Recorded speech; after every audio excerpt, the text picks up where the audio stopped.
Alrighty, Star Wars fans, welcome back to the Old Star Wars Fans podcast. My name is Daniel, and today we're going to be talking about The Chosen One. Now, however you feel about Star Wars, there's no denying that Anakin Skywalker was and is the Chosen One.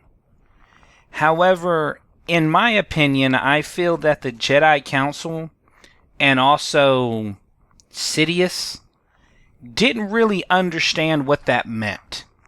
They didn't understand why it was so important for it to happen. And they didn't understand why the Force in general lives to be balanced. Okay? Now, the prophecy, which, has been brought up numerous times, goes as followed. A chosen one shall come, born of no father. Through him will ultimate balance in the Force be restored. Now that's the chosen one prophecy. As you can tell, there's no mention of Sith or Jedi or none of that other stuff. Just he will be born of no father. Now we know that's Anakin. We know that Palpatine and his master Pelagius worked that in, that the Force literally made it possible for Anakin to be born. And if you look back at the original Force entities, these organizations, the ones that have always stood the test of time were ones balanced in the Force. You had the light, the dark, and then what was essentially balance. And then if you look at Luke Skywalker, his Jedi Council and his Jedis were infinitely more powerful than the Jedi Council of the Republic because he allowed his students to be balanced in the Force. Now, I do love how Mace Windu brought up this almost as a warning. He's like, maybe the prophecy is not what we think it is. Now, there have been speculation that when the Jedi Council finally came to terms with Anakin as a Padawan and then as an actual Jedi, that they kind of superimposed their own personal beliefs on Anakin. What he should be, what he should have been. Anakin was, by definition, a talented pilot, a talented inventor. He could build things that few would ever understand. He had a mechanical mind that rivaled the best engineers at the nut shipyards. He was talented in understanding how the world actually worked. Once he was introduced to the Force, a lot of his Force understanding came through how the world works. That's what made him such a great battle master during the Clone Wars.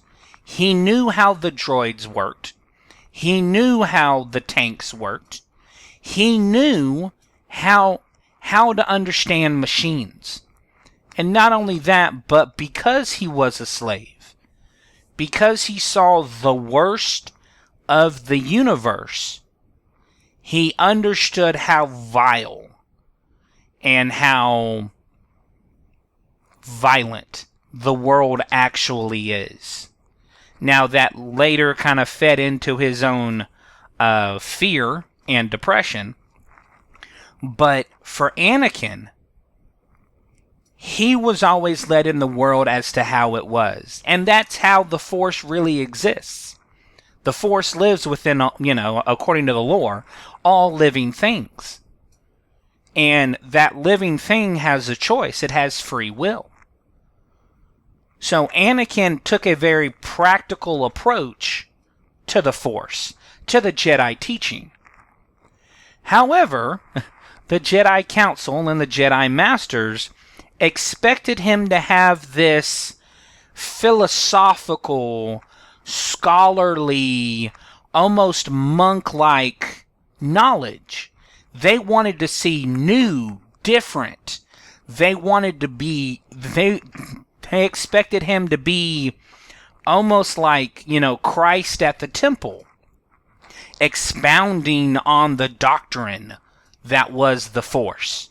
That wasn't Anakin. Anakin was never raised that way. He didn't see the world that way. All of his Force abilities came from practical use. How he trained Ahsoka, and later Starkiller, came from practical experience. Not meditation, not philosophy, not some weird unknown ability.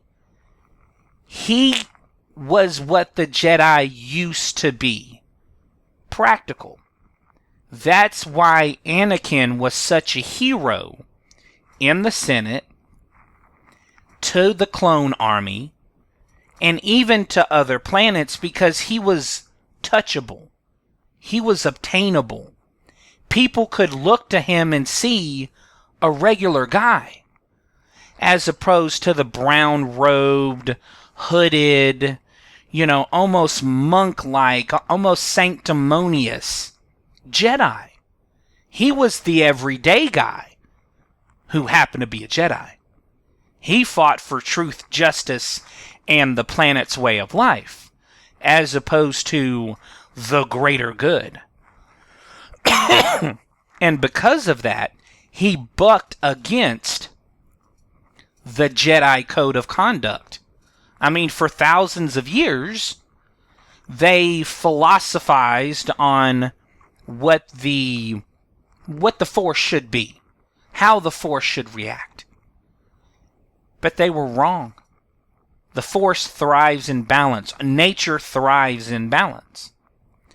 And so enter Palpatine, who actually dealt with the same blindness as Yoda and the Jedi Council. He expected another Darth Bane. He expected a Darth Revan. This entity who could fight. There was no denying Anakin was a warrior.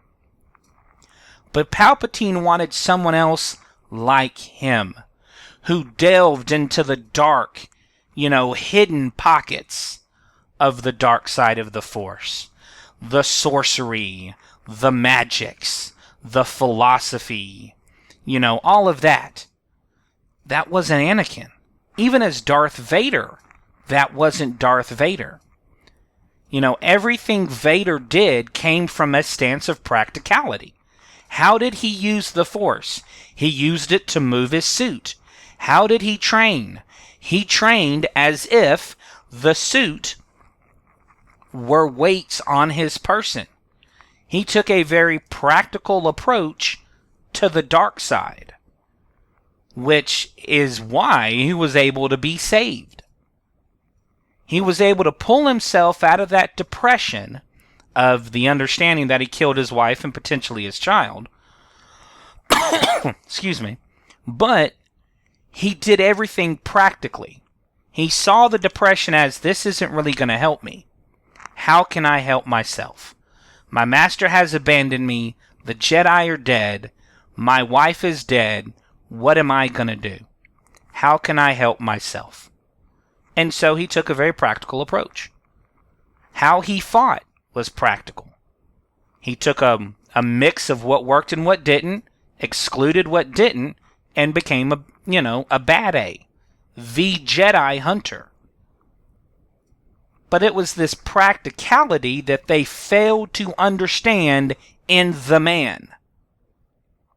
Being raised as a slave, there was no time for philosophy. There was no time for the deeper meaning in life. His existence was, he had to get his job done or get hurt or punished in some way, shape, form, or fashion. It was a very practical way of life. He joined the Jedi Order as a child. He wasn't really respected among even his own, fellow Jedi Padawans. So the idea of the chosen one got lost in the distortion of the Jedi Council and even as Palpatine. He did bring ultimate balance to the Force. There were 2 Jedi and 2 Sith. Later, the philosophy behind the Force was forever changed. Even if you look at how Luke's Jedi Council saw the Force, that was more balanced. If you looked at the Sith, the people who would go toe-to-toe with Luke, their understanding of the Force was more balanced. So the philosophy, the training, the ideas of what the Force curtails was more balanced. And that, to me, is what really makes Star Wars so great. Is that a decision that was made by whoever actually made the prophecy. And then it was played out through 6 movies and numerous books. I mean, it's one of those things that is a living personification of great storytelling. You have a sentence: "A chosen one shall come, born of no father. Through him will ultimate balance in the Force be restored." The understanding of the Force, the philosophy of the Force, the application of the Force in organizations that use it, started out very balanced. Went through kind of a bad breakup, and then inevitably returned to the original doctrine, the balance of the Force. But what do y'all think about the Chosen One prophecy? What do y'all think went well for the Jedi when they had Anakin? What do you